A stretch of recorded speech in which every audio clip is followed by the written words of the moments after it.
if you're just picking up Sais for the first time, or Rafael is your favorite Ninja Turtle.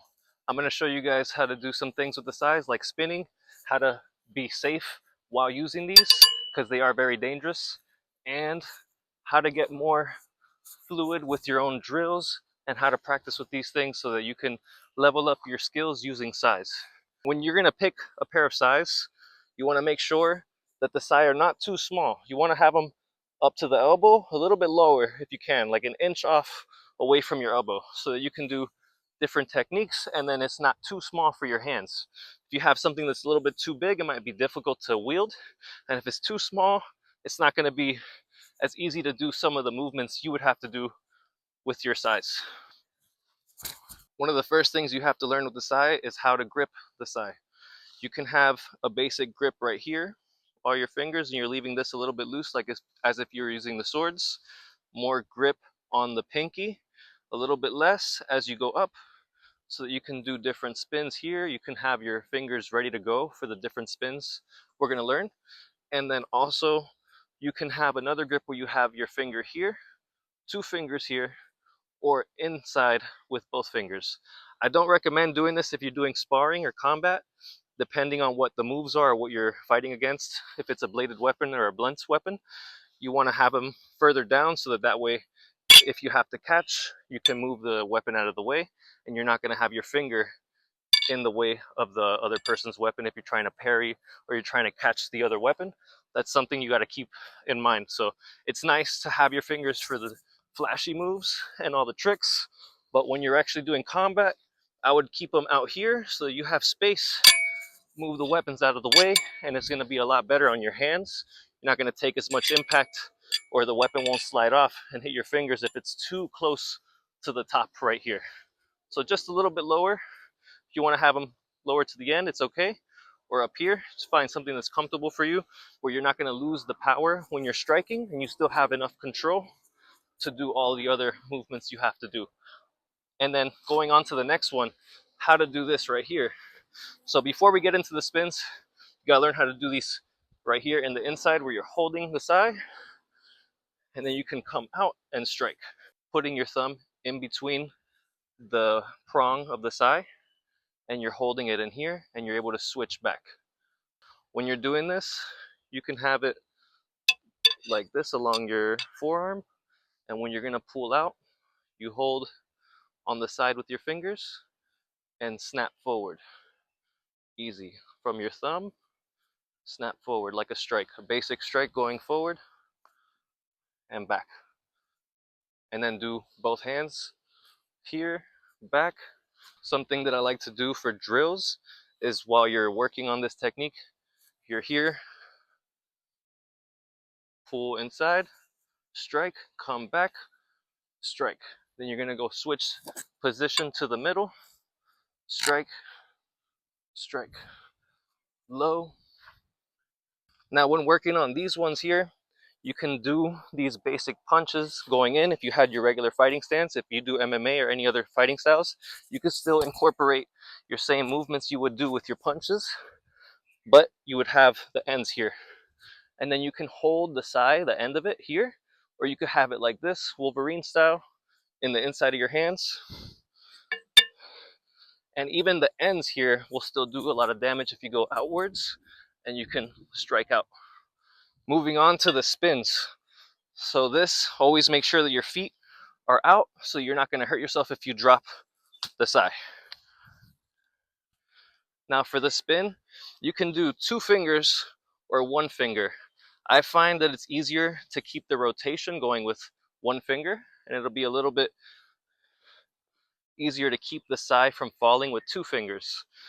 But if you want to have the speed and the momentum, one finger is going to be better than two, because there's going to be a little bit of resistance when you use two fingers. Now for the spin, you want to work on having your finger here. You're going to have the basic grip that you would have before, and you're going to just let it drop slow. Once it's at this position here, you're going to re-grip the Sai and put it back to the original stance. So when you do this, you can stop the Sai, catch, spin. So one at a time. And then once you get to the point where you only need to use these 2 to 3 fingers here, to regrip the sai.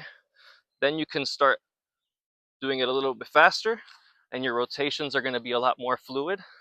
And you can stop it whenever you want by just regripping the sai or using those 3 fingers right here. So just work on it slow. Always make sure that your feet are apart, or you're somewhere where you're not going to hurt your feet if they do fall on you. And just practice. The more you practice with this one, the easier it's going to get. In the beginning, it's going to be a little bit hard to get that spin down, but once you get the spin, it's going to be a lot more like muscle memory, and you can do it on both sides a lot easier. Always work on your left and your right, since this is a dual weapon. They would be using 2 of these at the same time. Work on doing your spins out here to the outside same time, and then you can also work on them in here. 1, 2, 1, 2.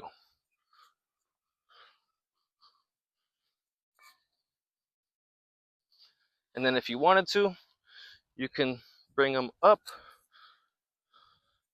in a circle. It's another training drill you can do. So 3 times. 1, 2, 3. Back down here. 1, 2, 3.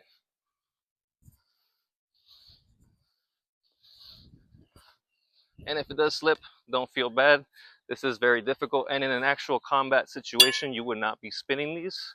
It would not make any sense to spin this weapon if you were doing sparring, or if it was actually being used in a combat situation. For flashy moves and for just the flow of it, it's an awesome thing to practice, and you'll get a lot more control of your sais, and then you'll feel like these characters in the video games, like Mortal Kombat or Rafael from the Ninja Turtles. Now, there's a way to anti-spin these, where instead of using your finger, you can use your thumb. It's going to go the opposite way.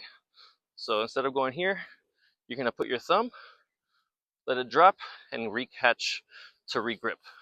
This is going to be a little bit harder to keep the rotation going for a while. It might slip up or it might go down, but you can just go slow and use it in different moves. Like if you were going to be here, regular spin, switch back, a reverse spin, come in here, do your other moves, and it's going to add to your arsenal of sai movements and techniques that you can practice. So forward spins, reverse, going this way. Thumb, let it drop, and then catch. I find too that if you go up and down, it's easier to keep the rotation going when you're doing that reverse spin. But if you just do it one time, it's okay to do this and then go into a different strike for your combos. So here, strike, regular spin, come back, do the anti-spin.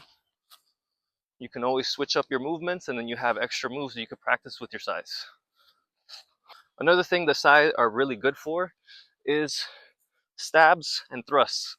The thrusts and stabs are really good with this weapon because traditionally this was a farming tool. So they would use it to make holes in the ground. They could even break rock with the sides or pull things out of the ground with the ends. And the sai were basically used to thrust into the ground. So same thing when you're fighting with these, or if you were practicing, the thrusts are going to always be really good with the sai because of the shape and the way that they're designed. So you can still do all your same strikes, but you can even thrust from different angles. So always work on the thrust. Same way you would grip in the beginning, you can do any of the grips.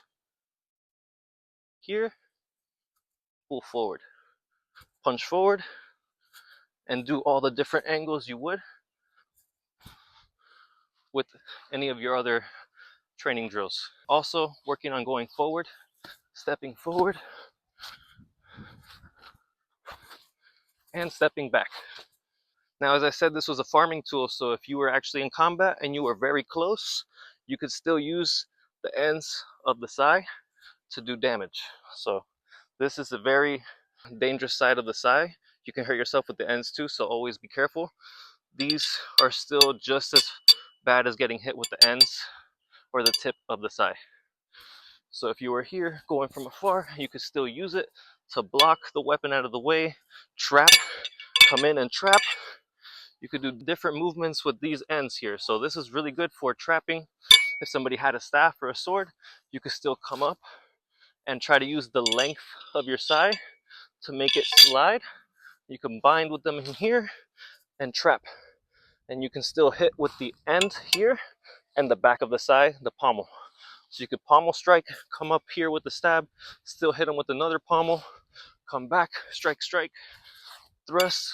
You can switch it up for any of your movements, and you'll still be good with the sai from up close. This is a very up close weapon, so if they were using this back in the day, sometimes they would even carry 4 or 3 of them, and they would throw one and then rush up and come up to you with the other farming tools that they had. These were plentiful back in the day in Japan. I'm sure they had a lot of these laying around at the farm, so you could imagine if they were using this back then and they took away their swords, this would be a good go-to to defend themselves and keep their farm and their village or family safe. If you have any questions about the sais, let me know in the comments down below, and let me know what you think. If they took away your swords back in the day, would this be a good option, or would you take a different weapon with you?